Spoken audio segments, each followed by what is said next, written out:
Welcome to Life's a Coach. Our mission is to empower individuals like you to take charge of your life, discover your purpose, and elevate your performance to new heights. Each week, we'll be diving into engaging discussions, introducing you to valuable tools from the coaching world, and giving you different perspectives on individual development. Whether you're seeking clarity, motivation, or a fresh perspective, we've got you covered.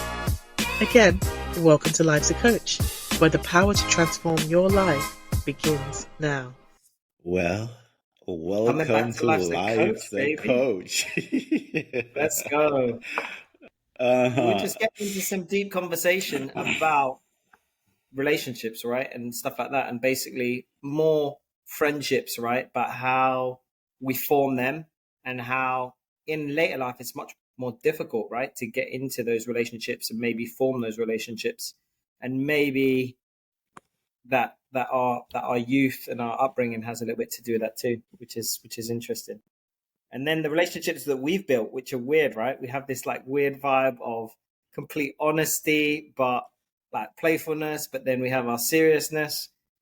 That's what I was thinking. What do you think about like the depth of the relationship between us and Life's a Coach from the first kind of time that we were all together versus now that we've probably had around 3, maybe 4 months of kind of calls? Let me just say this for the record. For those who just joined us on like, what's going on? Eric just came in 100 miles an hour. This concept. We're excited. We definitely gotta put this into our segments. It's like whenever we jump on, we always have a check-in and check-up how everybody's doing. All right. And sometimes actually already within that space, we already start getting into the deep stuff and into the soul food and the stuff that's going on. So sometimes we just go, all right, let's just record. Okay, let's just go for it. So this is what's happening right now. So it's been happening for the last hour, actually. Yeah, right. That's why we're so warmed up. Exactly. So Eric, back to you. You were saying? To your question, Eric, I feel like just like with most adults, I would say, we always want to put a bit of our best foot forward. Like I remember the first call that I was on with you guys, I was like, I don't know what they're expecting from me or from me to share. Like, how deep can I go? Or should I keep it a little more surface and fun and happy and just lighthearted? So you're trying to get to know the space and the people that you're talking to, and so you do kind of put that first best foot, first impression, forward, where you're limiting to a degree what you're sharing. And so I feel like that's kind of how we all started. It was a little bit more professional and just trying to get to know the quirks of each other. And then now it's like we can tease each other. We know more of the details of our lives and what's going on and where we need to support each other or check in with each other, like outside of the podcast. And it's a beautiful dynamic now that has become this family where even though we share different topics and we talk about life coaching, it's much deeper than that. It's just a group of friends and talking about these different feelings and different thoughts. I know like I've been a pretty like vulnerable sharer for a few years now, but I've seen a lot of that kind of evolve with all of us more over the last few months. Love that. Lex, I think your point goes to another interesting point that just came up for me with regards to relationships and friendships, right? We do put our best foot forward. It's almost like that, okay, I'm putting my makeup on and I'm going to present my best self. Recently, as I've been going on in my journey, I think that I almost have a different point of view as to if a relationship, like I don't want to waste that time with somebody I feel as if is not going to be on the same wavelength as me. So how can we kind of present a good version of ourselves, a well done up version of ourselves, but also an authentic version of ourselves very early on, so that now we can just stop all the BS? Because I know deep down, like example, right? I know that I need people around me who are willing to go deep. Like they're willing to go deep with me and be real. And I've only recently found out that it's a deal breaker if people are not willing to talk about, just real stuff. Maybe if they're not ready to talk about certain things, fair, but like be real and go a little bit deeper than just the surface level, because, bar hopping, well, for whatever reason, right? So like now, maybe how could I don't want to say vet because you don't want to like go there, but how can you again present your authentic self while we all know that first, second, third kind of occasion meeting people, it's kind of like you don't want to scare anyone off as well. Any thoughts? Actually, like you, Eric, what Alexis has said also prompted the same thought process, and it brought me back to the day that I met all of you. Granted, I already knew Averill and Jean, and so I felt comfortable. But it's just a nice reminder that you come in and you're a little nervous because you're like, I'm not even sure what I'm doing here. I don't know what I'm supposed to say. And because you guys are, on the line of authority, so to speak, because I'm the guest, there's a little bit of intimidation, but really what you end up learning later. So like if you could learn this when you walk in the door, is that everybody is just as intimidated as you are. There is no hierarchy. There's no, everyone's just real. And if you come in authentic, not with your suit and tie when you're really a flip-flop and tank top person, it always works out. Like it always works out 10 times better than if you were to come in with the mask or with your whatever professional suit on. But we always anticipate so much more than what really is. And, whether, Eric, you like to go deep immediately. Not everybody's comfortable to go deep immediately, but you see that they're real and, that there's really no fear. I don't know. Everything happens before you arrive, right? Anyway, all that to say is that I've always advocated to, especially the younger generation, there are no lines, there's no division. Everything is just open. Just be you and feel comfortable when you cross the line. And I don't mean cross the line in a negative sense, meaning that there's no cue that you're supposed to stand behind. I don't know if that makes any sense. That's great. Yeah, it totally makes sense. Like we were saying earlier on before we started recording, when I was sharing about my 7-year-old kid, is that it's easier for kids to make friends than for us adults to, right? They're not as jaded. Like Alexa said, they're not as jaded. They're not walking in thinking, oh, what's she going to think of me if I say this? What's they're going to think of me?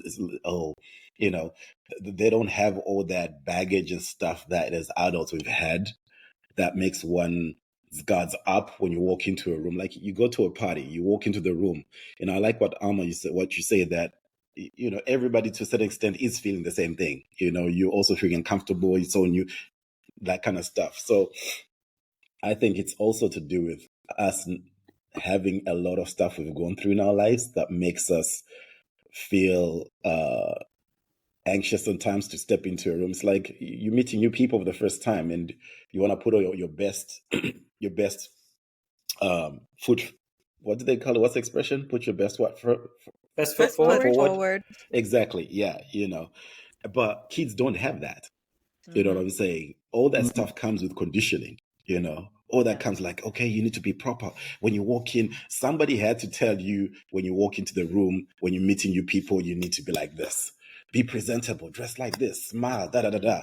If it wasn't your family, your mom or dad, it was some work coaching or something like, okay, some program at work.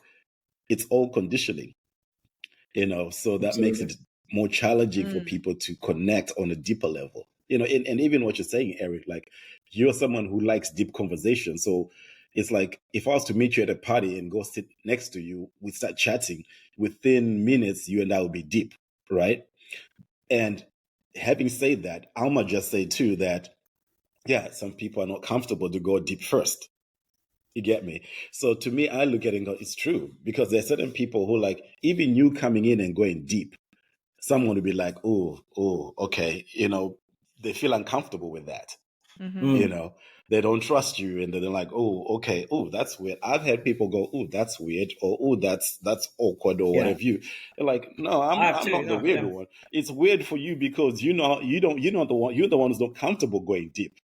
And I mean, that kind of again, thing. when I say deep, you're absolutely right, and it's good to clear up, right? In the sense that I definitely don't tend to jump straight into, what is the meaning of life the first 5 minutes that I've met someone. But I do go into, like, I want to, like, know if they just have a curiosity, right? A curiosity of just, things above the surface level, right? Above the surface level of how are you, you know what I mean? Like a prime example, I think it was last weekend, maybe the weekend. No, yeah, it was last weekend. I went to a birthday party that my son was invited to from a little girl at school, right?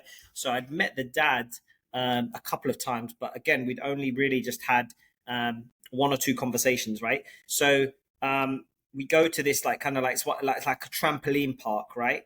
And interestingly enough, like a lot of the other kids had like RSVP'd late that they weren't coming. So there's a kind of like a little bit of family, and then Luca, my son, was the only one kind of playing. So it's a bit more of an intimate kind of party kind of situation. But after the niceties kind of come in, he kind of, I don't know when it came up or where it came up, but he's just like, I kind of I tried to read a little bit of the Stoics and things like that. And I was like, oh, really? Memento mori. So memento mori means remember you must die. It's a Stoic, kind of very famous kind of slogan that obviously just focuses on just remembering, that you're human and you will die one day, right? And then that led, just that small little part was just like, it led us to us just having real authentic conversation just about, like how you raise your kids and just that kind of stuff. I want to like, and for some people that may be too deep as well. Do you know what I mean? But I feel as if, like it can be difficult, to Avril's point, because for me, I'll be honest, it's difficult to strike up kind of really, and this is where I may need Avril's help as a stand-up comedian, but like just conversation in like, normal places. You know what I mean? Because when I feel comfortable and it's an environment where a lot of conversation is happening and things like that, then that's one place. But like those aren't generally, again, I don't want to put people into categories, but they aren't the type of people that you're generally meeting at like pubs or bars and things like that. Are like people, not usually people that are looking to have those types of conversations. So what would you say to people who are wanting to, again, expand their circle in any way, right? Shape or form, where, they want more friendships, right? More real friendships. What would you say to them as a starting point? Be interested, be curious, be open. Yeah. Well, yeah. Explain, and I think explain. I see what you're doing, Alma. I see what you're doing. What am I doing? We all recognize it. She's segueing us into today's topic. Oh, and what is today's topic? Well, on that same note, just thinking about it and talking about it, the biggest thing that kept standing out to me is you have to have a certain level of self-awareness to build. I tend to go back to this all the time because to me it is like the foundational building block of life, but you have to be Yes. self-aware and build Mm-hmm. self-love, because that's the only way that you're going to combat these anxieties of worrying what somebody else is thinking as you're talking to them. Good point. If you feel more comfortable in your skin and in loving who you are, regardless of what this person thinks, then you're not going to be as concerned about it, and you can be curious about them. So that, I think, is one of the big things that if I can give a piece of advice for somebody that is trying to build friendships or build deeper connections, be a listener. Like, everybody's talking, but a lot of people don't feel that they're actually heard. Ooh. And that's one of the things that as life coaches, we talk and learn a lot about, and we focus a lot on that. But if you meet someone, like, just assume that they don't have someone in their life that is giving them the space that they need to really talk something out. And can I just add, also listen to yourself, listen to your gut, because the energy will naturally guide you to the people that you are meant to have conversation with, or make it a little bit easier to have conversation with. So there's two types of listening, I think. Yeah, for sure. Because your energy does precede you when you walk in the room. So just follow it. You're so right. So right, Omar. And sometimes your radar can be a little bit off. Like, I met someone once at a yoga class, and we hit it off, and we started talking about books. We had so much in common, and I was like, wow, this is a great new friend, because we instantly started having deep conversations. And when I say deep, I just mean substance. Like, if we start talking about books or movies or, vacations and travel, like, that to me is more substance than just the weather or traffic. But what was wrong about it? That sounds like it was so right. It was so right. And as I started to really get to know her after a few meetups and things, I realized that she was just very, very good at hiding her energy from me. She really wasn't the type of person that I wanted to be around. And we're no longer friends by my choice, because I literally started to feel sick being around her and her negative energy. She was so positive and so deep to cover all of these wounds that she had not addressed, that literally just seeped into the rest of her being. And it became like, it's not a judgment thing, but it's just I'm not willing to be around someone that is not willing to address those things about themselves that then affects everyone around them. Sounds like a perfect meeting. It sounds like your energy led you exactly where you were meant to go and to learn exactly what you were meant to learn. I did learn a lot. You're 100% right. Yeah, absolutely. I think that it's that part as well, though, that the ability to be able to listen to everything, right? To actively listen to what's not being said as well, right? There's a lot of people that will present certain things, but almost the omission of other things can lead to even larger revelations about where said relationship might go, right? So you're 100% right. It's like dating, right? When they say it's about how they treat the wait staff. If you're on a date and they treat the wait staff poorly, or they're even just a little bit rude, what does that say about them? And that they're kind of omitting that they're going to treat you or your family or, something in that way. It's the same. You're 100% right, Eric. So important. That's why it's so important to listen. The person you're with will tell you everything you need to know about them if you just stop talking and listen. People love to talk about themselves, right? Oh my gosh, they do. Yeah. They will give you everything on a silver platter if you just control your. Another one that's interesting. April, sorry, you've been wanting to jump in, so go. I've been wanting to jump in. I'm like, oh my god, this is juicy. This is juicy. It's like April in the background going. Alexis say something. I'm gonna say something, and I'm like, all right.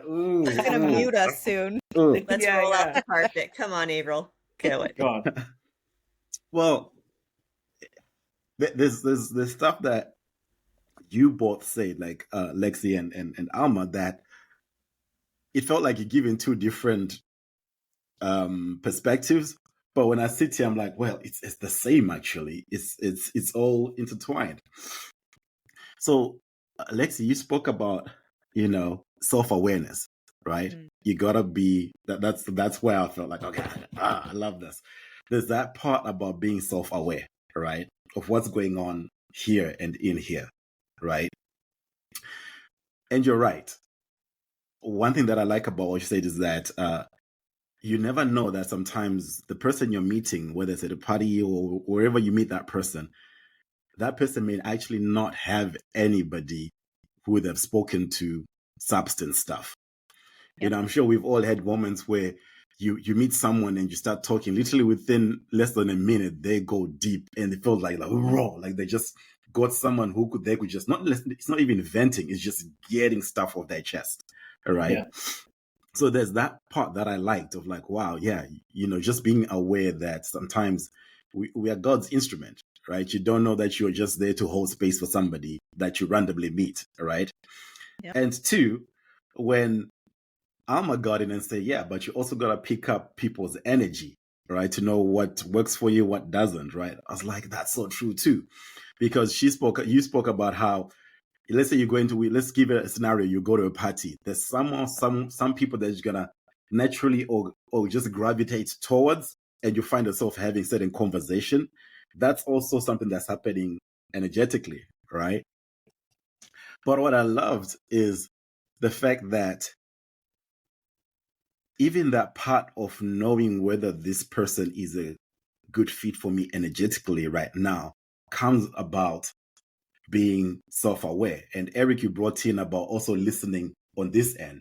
So if I'm aware and I'm present to what's going on mentally, emotionally, energetically here, I can then pick up. It's easy for me to pick up, the energy or who I'm gravitating to, or who like, I'm vibing, everybody's vibing, but I can see that person. We seem like there's got a vibe there too, but something in me here on this side is checking and like, no, or something's going, yeah, this will be good for you, but someone there actually needs you more.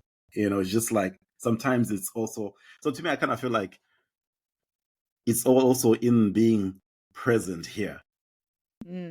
Yeah. Which also comes with being self-aware what's going on here. But anyway, you all three of you made some really amazing points. I was vibing with that. I love it. Anyway, yeah. That's what I had to say for now. That's back so to you, good. Eric. Well, yeah. I want to, you reminded me of something quick, if I might.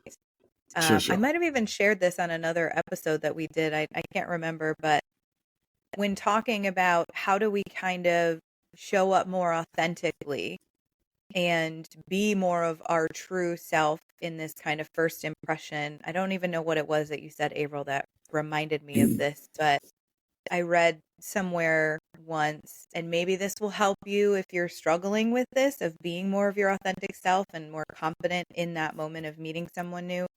But I read somewhere that if you, how was it? Oh, now I'm going to butcher it, of course. But essentially, if you are not presenting your true or your authentic self, that is the same thing as manipulating that person. Because you are manipulating their perception of you by wearing this mask. And that rocked me to my freaking core, because I was like, gross. But I don't want to think that I'm manipulating anyone. Do you think people consciously wear masks, though? I'm sorry. That's what I was going to say. Yeah. That's what I was going to say. Exactly. I do. Exactly that. We were on exactly the same page, because a lot of people don't even realize, because they haven't done that work to know who they are. And I feel so strongly about that, because I've been on that journey myself of, I thought I had it all figured out, and I thought I knew what resonated with me, until I really took, as Abel said, a real deep look inside as to, okay, what am I being told, and what am I like just picking up from other people, and what is authentically me? And to Alma's point, a lot of people don't know for long periods that this isn't really them. This is just, again, the old Charles Cooley quote, right? I'm not what you think I am. I am not what I'm not what I think I am. I'm not what you think I am. I am what you think I am. Or again, you can look it up. What I think you think. Exactly. Exactly. Yeah. And it's exactly that, right? Yeah. That's, I forget about that one too. That's so powerful. And you're right. I think, Omar, a lot of people either don't realize it, or it's such a habit. Yeah, that's right. I mean, because if you think about, like, even as kids, Avril, you mentioned earlier about, it's programmed. It's kind of nurtured into you. You're coached into it in a sense as a kid, but you also adapt to the environment you're in. So if you start to notice that one kid in your class gets more attention because they act a certain way, you might start acting that way so that you get more attention if that's something that you're craving. Maybe you don't get enough attention at home because you have 6 siblings and, it's a lot of attention going around, but you only get a portion of it. I'm just using that as an example. But I was thinking about that too when you were saying that, because I thought, but there are certain things that, like, I picked up as a kid, whether it was, oh, this girl wears these trendy clothes and gets more dates. That's something that you recognize and you see and you wonder, is it because of the clothes she's wearing? Is it because she's thinner? Is it because she's louder and funnier? Like, there's all of those things that you start thinking about. How can I adapt myself to, for lack of a better term, get more of what I want? Even as we get older, it's what type of education can we gain to grow our career? Or, like, it becomes a little bit more beneficial in a healthier way. But there are still those moments where, to your point, Eric, like, you kind of think you have it licked. Like, oh, I know what I'm doing. I know who I am and I'm more comfortable. And then all of a sudden you go to a party and you leave and you're reflecting on how that went, how your conversations went, and you realize, and I'm speaking from personal experience, I'll own this, but you realize that you kind of adapted to the room as opposed to letting the room adapt to you. Oh, yeah. Makes me think a little bit of the trait that people have, a lot of people have, of people pleasing. Yes. Like, so you want to people please, and you might wake up one day in a relationship and realize that you were just altering yourself to fit in a pleasant environment, essentially. And then, who has that person been with for the last year? Wasn't you? Because, ooh, that's kind of, when you say it like that. 100%. Yeah. That resonates deep. Done that. Yeah. Wow. Hello. Yeah, too much compromise. Ditto. Yeah, going through that. No, but that resonates because we're like the human experience. I think we are. We went back to, like, kind of Neanderthal days, and our most most basic beings, right, of survival and replication. We're meant to be in packs, and to be socially excluded would put us at risk of not being able to survive or replicate. So we do these things, and it's innate within us to be able to fit in, even if it goes completely against what our natural inclinations are. So we're almost fighting against our genes and our almost natural processes, as you're saying.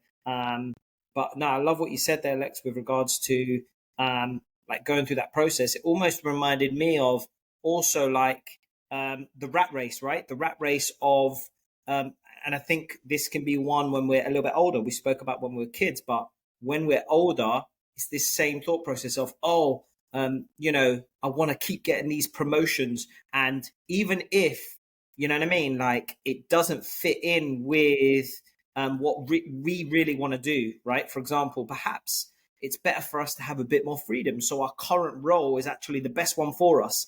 Like, that's what I've felt personally in my role, like, kind of starting this new like performance coaching, kind of really wanting to see where that goes, and needing to kind of say, you know what, maybe it's not best that I get this promotion, so that puts extra work on me just because everyone else says that, that's the way that I need to go and that's what I should do, right? No, I'm going to buck the trend. I like this because a lot of the times, if you go up within roles and jobs, especially the corporate world, it's more administrative, it's more leadership, in the sense of just being like delegating responsibility, and a lot more of your time goes to meetings where you're just signing off on stuff rather than being in the nitty gritty of the parts that I enjoy. For example, coaching on the technical side for me is the part that I enjoy about it. It's the part of the communication with the kids and individual development plans and the whole sports psych part. So wanting to go a step further into the kind of leadership of administrative kind of side doesn't appeal to me, but I went down that road a long time. So as adults, it happens too, for sure. That reminds me of the question. I ask a lot of my clients this question of, what does success mean to you? What's your definition of success? And what you just shared, Eric, really resonates with me, and it kind of helps me. I'll be doing some reflecting on that myself because I'm kind of in that space right now a little bit. But yeah, it's if we think that we need this extra promotion because of what everyone else's definition of success is, but for you, success to you means balance and more purpose. And if you don't have that balance with your day job, so to speak, because it allows you that flexibility to work on more of your passion projects and on life coaching and helping others that way. Yeah, like that's not success to you. And a lot of people, I know, I think Elmar, you and I have even talked about this in the past of, it's like some people just wake up one day and they're like, oh shit, like this isn't really the life that I kind of wanted in this corporate rat race, like you said. And I know personally a lot of people that have been there. It's the same thing about, money doesn't mean happiness. It might make a lot of things easier, I'm going to say it, but it doesn't necessarily guarantee. Problems, right? Yeah. Exactly. Yeah. Isn't it part and parcel of life? I mean, it's like you have to try it all on. You go into the grocery store and there's like 10 different types of yogurts. You got to figure it out. Try one at a time. And so, you're not going to know what your values are. You're not going to know what your definition of success is yet. You're not going to, unless you do jump in and, you're your own personal scientific project. Go for it.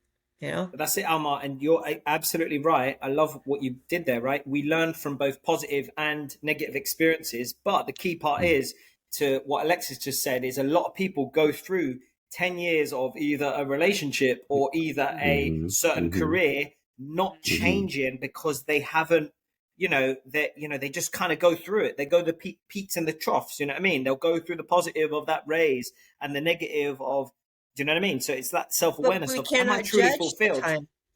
Absolutely. No, it's like, but it's like that awareness, right? Of like, am I truly fulfilled? Am I truly living the life that I want to live at the end of the day, right? So you can either make that, hey, a year of experimentation to be like, hey, okay, at this point, I think it's also important to have these benchmarks of being like, of deep reflection. A lot of the time I do it during the summer just because that's the way my seasons work, right? But a deep reflection as to, okay, am I truly happy right now in my energy, my work, and my love? You know what I mean? And that's only recently because, you know what I mean? Up to for a long time, I was just kind of you just kind of go with the flow, the reality is there's no time frame, there's no rule. Okay, that's number one. And number two, it's a lot easier to play with different areas when it's just you. When it's just you, the repercussions aren't that bad. But if you find yourself with a mortgage, with a family, with a lot more on your plate, it's almost a luxury, right? To stop and say, well, what about me? Am I happy? You just don't go there. It just Right. doesn't. Yeah. And usually when we do go there, it's because things have gotten so bad that you are forced to look at it, right? But everybody's on their own timeline, and yeah, ideally, because we only have like 100 years to live, right? The sooner the better, but everyone in their own time. And again, like I said, life's constraints can kind of find you trapped until you're ready to see. I don't know. I think Yeah. that so I get it. Right now I'm in a room with 3 coaches, right? I'm in a room with people who do the work, who do the inner work, who check in and who, you know. But I was just thinking about the average person out there who's not a coach or who doesn't necessarily, to an extent, check in or do the self-reflections and stuff like that. And as I was listening to the different examples you guys brought about, like, you're in a relationship or it's a job or what have you, and you're like, 10 years goes by, like, where am I? What the fudge is going on? Like, and I remembered certain seasons in my life where, whether it's a job or it's a community that I was part of, or even a relationship I was in, is that there's always that voice, that intuition that we all have, whether we're reflective or not. There's a moment when you start feeling like, I don't know what it is, but something in here, I'm not as happy as I used to be with this job, or I'm not as, and if I look on the practical or tangible things, every box still checks. Oh no, everything that checked for me to be in this job still checks. But there's something in me that I'm like, there's something nagging. And sometimes that little nagging feeling starts off very quiet, and it doesn't matter how busy I get myself in. There's always those moments where either I'm in it or I get a moment to just chill. I'm doing something mundane. There's that nagging that goes like, and it's that listening to that voice and getting to that point, like, wait, something is going on here. Right? You wake up and you look inside, like, wait, who's this person I'm with right now? And who am I right now? And this is not what I envisioned. As you were saying earlier on, that sometimes we just go with the flow and we going with the habits and the conditioning we have, or sometimes we're not intentionally being conscious of what we're doing. So we go a year, we go 2 years, we go 3 years with the mask, and we get used to putting the mask on and not being authentic with others, which means we're also being authentic with ourselves. Then you just wake up one day, you're like, I don't know when it happened, but I don't like to be in this space anymore. I don't want to be in this job anymore. I don't want to be, I was just going to say my own contribution to that is like, I feel like, or I think that at some point we have that little voice inside of us that's nagging at us, like, okay, it's time to move on, or this job has served its purpose, or we've outgrown this community, or we've being drawn to something else that's different. However, within that, then once we start feeling that, the challenge is now being true to ourselves too, being authentic, like, okay, this is what I'm feeling. I remember when I was in, and you all know that my life, I've traveled a lot, and I've been different spaces and places, different parts of the world. I remember I was part of this martial arts school for a good 3 years or so, and that had become my family, my community, like outside of that, because I used to travel a lot with work. Even at work, I couldn't make relationships that would be outside of work. Like, we can make friends, but then we can't hang out because I made a friend in Kansas. Then next week I made a friend, like, it was just like that. So, but the only consistent thing was when I got back for the weekend or for the week, this group of people became my family, right? Like, really, they were my family. Outside of that, I just moved from the UK a year or two before, hadn't made much friends or community. So that became my community. So 3 years later, I get my black belt. Then I think it was about 4 months after, I started feeling in me like, okay, life is calling me elsewhere, right? I feel life is calling me elsewhere. And I had done life enough of those to know what that feeling meant. And there have been moments where I've had that feeling and I try to grab on with both hands and say, no, I'm staying here. And then shit go crazy. Like, okay, I'm resisting life and it's only bring out a bad outcome. So I knew it's time to move on. But it was so interesting that even one of my best friends then, when I told her I'm leaving the martial arts school, they couldn't get it. They're like, did anything happen wrong? What happened? Why are you leaving? What's going on? Did you have a fight with anybody? I'm like, no, I just feel it's time for me to move on. And they could not get it. Yeah. There's actual certain people who were offended that I left the school, but I knew in my heart that no, if I'm going to be true to myself, it doesn't make sense up here, because sometimes people think, even certain relationships, people think like we need to have a big fight or we need to break up in a certain way to know it. But sometimes you get to a point where you realize, if I want to continue being authentic to myself with the way I'm evolving or the path my life is taking me, it's not like this may not be serving me anymore. And I'm not serving this space anymore. And there's nothing that has happened like there was a fight or a blowout or whatever. No, it's just I'm growing this way and going this way. And you outgrew it. It's time to move on. And if I want to be authentic to myself, and that's where that people pleasing stuff comes in, where because at some point we all get to that point where it's get hard, where like, am I gonna be true to myself and go this direction, or am I gonna continue people pleasing and start suffocating and dying inside? It's like my dreams are beginning to die, my passions are beginning to die. I'm losing parts of me by staying in this place.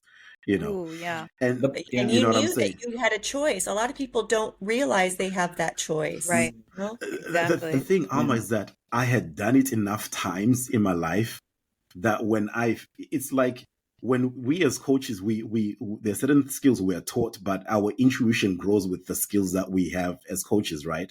So it's that thing that at that point, I knew it intuitionally that my season here is done. But if I was to go back to the first few times, Alma, when I got that vibe and I wasn't knowing what to do, that wasn't my natural go-to. I resisted it and stuck around until, okay, this is a bad example, but... No, it's good. People need to know how to know, because people don't even know that they're allowed to change and to move. So how did you do that? Share with us. I was about to say, someone once gave me a bad example. When we were kids, there's a time where I would be in the bathtub with my little cousin, and it's just me, we're kids, and one of our little kids pooped in the tub, right? We were playing with our, little ducks and stuff, and one of my cousins pooped in there, and it didn't take us. You just look and you jump out. You know what I'm saying? You don't need to be told. Time to go. Get out. Time to go. You get out. You're just like, oh, hell no, I'm out. Right? So it's a silly example, metaphor, but sometimes in life, it's that thing where it's no longer healthy or good for you to be in that relationship or in that job and what to do, right? But as funny or silly example that is, sometimes we stick around for the sake of like other people who are there. And for somebody who is there, they may have no issues with the space they're in. But for you, you now feel like, okay, this does not resonate with me anymore. I got to move out. Right. God, so perfect. Avril, I think, that amazing. That has been anchored now. I don't know. I think I might. Yeah. Boom. Truthfully though, it's knowing I'm again going to go back to the foundation of you loved yourself enough to keep recognizing those signs and those signals to set boundaries and actually stick to them. Like when I get this feeling, I'm going to evaluate it. I'm going to explore it. And that means that I need to start looking around. Like, is there something else that's calling to me And you're absolutely right, Elmar. Most people don't know that they even have a choice because they're not really like opened to that. And that's not a judgment by any means. All four of us have been there, and we're talking about this for a reason, because we're evolving to the other side of that and being more open to it 100%. But it still relies on you like being open to kind of exploring some of those different things. And I love what you said, Avril, too, about like the community not understanding. And that scares people too sometimes, at the idea of like cutting a friendship or a relationship. That can be absolutely terrifying. It's just like when I was a health coach, for example, that was one of the things I worked with a lot of my clients on, was the fear of rejection from someone because they were changing their eating habits, and because they weren't going to the bar all the time with their friends, or they said no to cake or things like that. That is a true issue that a lot of people encounter when they make changes or when they grow. And so you were even saying some of your friends are like, but what, something drastic must have happened for you to want to leave. Exactly. Yeah. And it's like, no, I just love myself enough to know that I'm allowed to evolve. I'm allowed to try new things and explore new things and give these different opportunities a shot. But this reminded me so much of something I just recently had to make the very tough decision on. And it was because the self-reflection finally like clicked in all of a sudden one morning. But I just recently resigned from a nonprofit that I was a part of, and I battled that for months.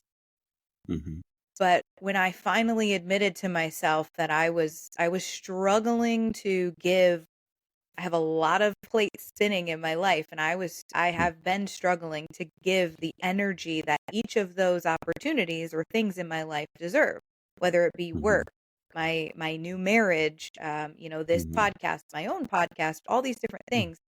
And I realized that I was actually being selfish with this nonprofit because they deserved more and I wanted more for them. But I thought, but if I leave, that's going to look terrible, like I don't support them.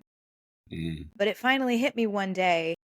I am selfishly taking up a spot in this organization that somebody else needs or is called to or wants to be a part of, that can give the energy. I can still support. I can still encourage people to be a part of it, to join their seminars and to, do all these things. I can still promote them, but I don't have to take up that spot. And so if I could encourage some people, like when you're afraid of leaving a community or a friendship or a relationship, like you never know what's on the other side of that. There might be another person that is meant, to be in that community for that season, and you are meant to be another person in, a different community, or just different things like that. If you really think about it, it's like, for me, it helped me be a little less scared. And as soon as I had that realization, I sent a voice note to the founder of the organization, and I explained how I was feeling, that I was struggling with managing my energy, but I had that self-awareness moment. And I realized that I was being selfish and I didn't want to be that anymore. I wanted to open up that space for somebody. And they thanked me. They thanked me for my honesty, and they completely understood that life takes us in different areas. And I have to listen. We all have to listen to our intuition, like you're saying, and we have to go with those new directions sometimes, as tough as it might be. Yeah. It's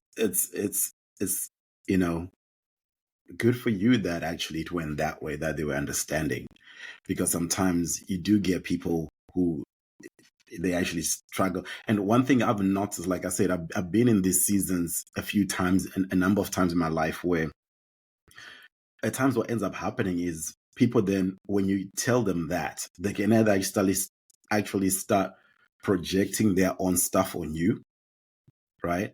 And by that, I mean, like, okay, let's say for you, Lexi, you decide you want to start eating healthy, right? and you're now saying no to cake, no to going out, la di da di da, right? For some people, like, oh, so you think you're better than us now, da da da da da da. I've seen that come. I'm like, wait, that's not even what I'm saying. I'm just saying, super common. I'm trying to take care of me, and I just feel like right now my body and where I'm at, I'm trying to do life differently, you know.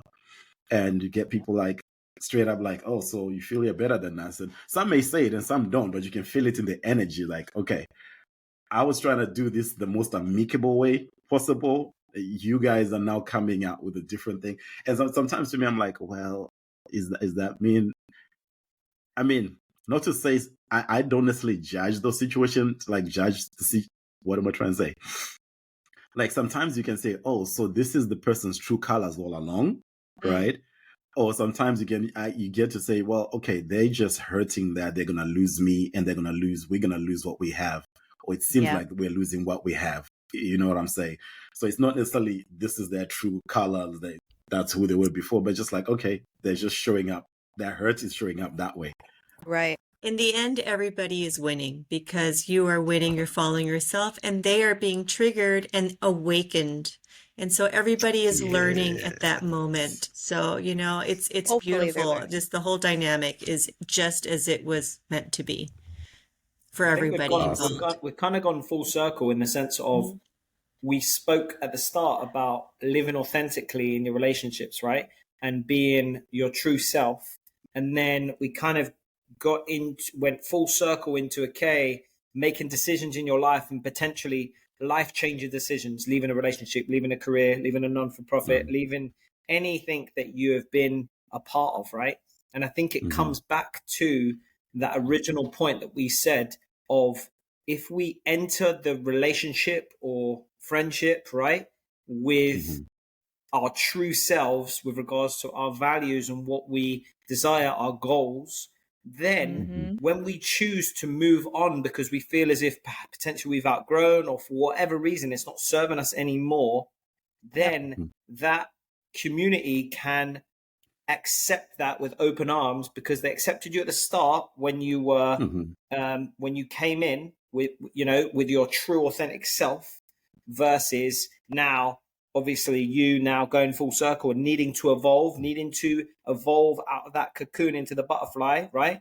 You know, the problem occurs when we're not authentic at the start and then we follow the rules and we don't live our authentic selves. We don't say that nagging feeling when we're midway through a meeting and we don't quite agree with a certain course of action because we want to, stick with what everyone else is saying. It's those little moments that are important that at the start of these types of relationships or careers or organizations, whatever it is, that, the body keeps the score, man. The body knows. The body, like Avril kept bringing it back to the feeling of something's not quite right, man. There's something not quite right here. It's not resonating with me. And if that keeps happening, that's your intuition telling you that maybe you need to, move on. And I've said a quote before and I'll say it again. Change happens when the pain of staying the same is greater than the pain of change. So again, it's only at that moment where we feel uncomfortable enough to be like, you know what, like this isn't working anymore. Do you know what I mean? So it's beautiful. And moving on is moving up, and it's growing and learning, and that's our purpose here in life. So exactly. 100%. Yeah. I mean, if you're not evolving, you're dead. Yeah. Exactly. True. So as we wrap up, quick question for y'all. What's your take home from today's podcast? I want to say, can I just say that I just love the three of you, and the dynamic is wonderful, and I've learned so much from the last 2 hours. So that's my takeaway. Same. I showed up authentic with 3 other authentic people, and I am a better person for it at the end of the conversation. So thank you.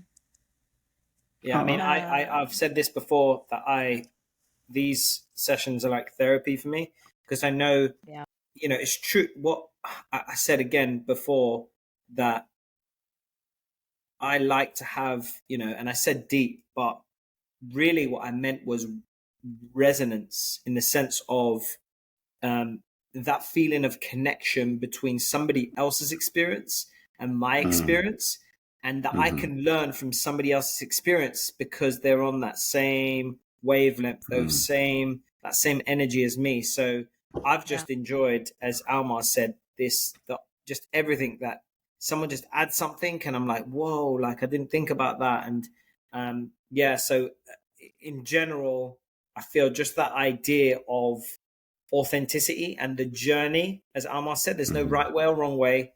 There's just your way. So whenever you're ready, do it your way. Yeah. I totally agree. I love this time, and it is in a way like a coaching session or a therapy session for me always. It's been a rough week for me, where some of my self-worth especially has kind of taken a hit, and so I kind of needed some of these reminders. I need this reminder a lot to like focus more on my own opinion of me mattering more than other people's opinions of me. So reminding myself, just listening to you all and even sharing some of how I've gotten there, some of the steps, I kind of needed that reminder. And then also just some of the discussions around your kind of path to your definition of success, and around the kind of professional and rat race. I needed some of those reminders to take with me to remember some of the self-reflection that I'm already in, but that I need to continue. So it's been a powerful, as usual, but resonating and I think a hopeful feeling is one of the big things I'm taking away that I needed. So I appreciate and love you all. Thank you for that. Yo, why are you doing this to me? Y'all be all sentimental and shit. Because we're deep people. I know. That's not what I say. Yo, what's your take home from this? I didn't expect it to take this direction. What did you expect? I want to know. I don't know. Nah, he knew. Don't getting me about this. He knew. You know better. All right. Come on. All right. Okay. So funny enough. Okay, I'll say these two things. For me, my take home was more or less a reminder, really, in something that Lexi, you mentioned about. I mean, earlier on we were talking about getting into a group setting for the first time, like a party or something, or meeting someone for the first time. And you say that sometimes you don't know that the person you're talking to hasn't had anyone listen to them in a while. So just that was a great reminder for me. Just like, yeah, that's what we're there for too, as well. Just like to just hold space or just to listen, So thanks. That's my take home. It was more of a reminder. And at the same time, I also feel like I need to say this because I felt it earlier on and I didn't say it, right? Because of the way the conversation went. But when we first started and we were talking about how you show up when you meet people for the first time, and Lexi, you spoke about how you felt when you first joined the group, right? And whilst you were saying all that stuff of how you felt when you first joined the group, I really felt like, you know what, I need to say this to you. But then as time went on, we just moved on from that topic. And knowing the week you've had, I felt like, oh my God, I was meant to say this, is that we really cherish you, Lexi. We love and cherish you, and you really bring value to this team. In your personality, your vibe, you've got your own vibe going, but that which you bring, just who you are, we really appreciate and cherish you here. You were an amazing addition to the team, to be honest with you. And I personally, like I said to you some time back, I can't see Life's a Coach without you. You know, you're family to me, and we love you, we cherish you, and we value you. And okay, Alma, I use I statement. I use I statement. I love and cherish you. But I concur. I love and cherish you. course. Lexi, I We really all value concur, for you, sure. and and something really touched me too is that I see you as my sister. I see you as family, and Same. I realized a day ago, 2 days ago, that I had sent you some stuff on WhatsApp, like just you and I, we back and forth every now and again. And like, wait, Lexi hasn't really communicated much in our group text and in the responses. I was like, I should check up on her, right? And it didn't hit me until now. I was like, okay, I need to do that more often. When my sister doesn't show up, I'm like, wait, I miss her. She's not around. What's going on? I need to follow up on that. But I just thought I need to put that out there, that no, we, speaking for the group, I know we do appreciate you here on this. Absolutely. All right. Absolutely. Yeah, Thank for you, sure. guys. That said, Hey, April, thank you. Same.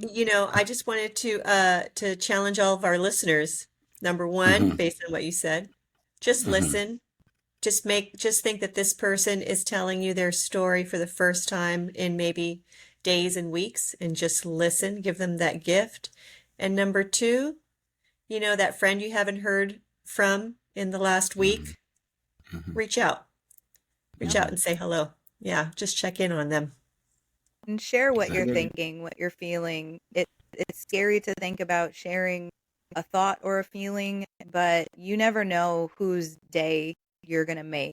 Like, I am a very, very strong person, but that really helped me just feel a little bit stronger by Avril and by you all sharing that, because I mean, I definitely feel the same way.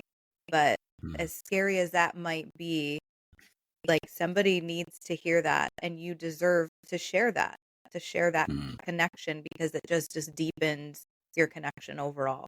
So don't be afraid to share that. Awesome. Thank you for joining us on Life's a Coach. I've been Avril Yosfat with Alexis, Eric, and Alma.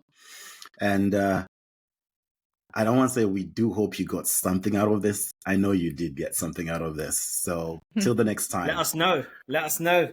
Oh, yeah, let us know. I love receiving those emails. Man, they're so cool. Yes, keep them coming. Love you all. For those messages. Indeed. Bye, guys. Bye for now.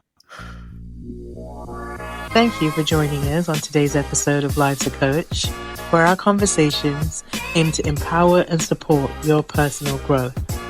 Until next time, remember that personal development is ongoing, so keep exploring, keep learning, and keep living a life that aligns with your true purpose. Take care, and we'll see you on the next episode of Life's a Coach.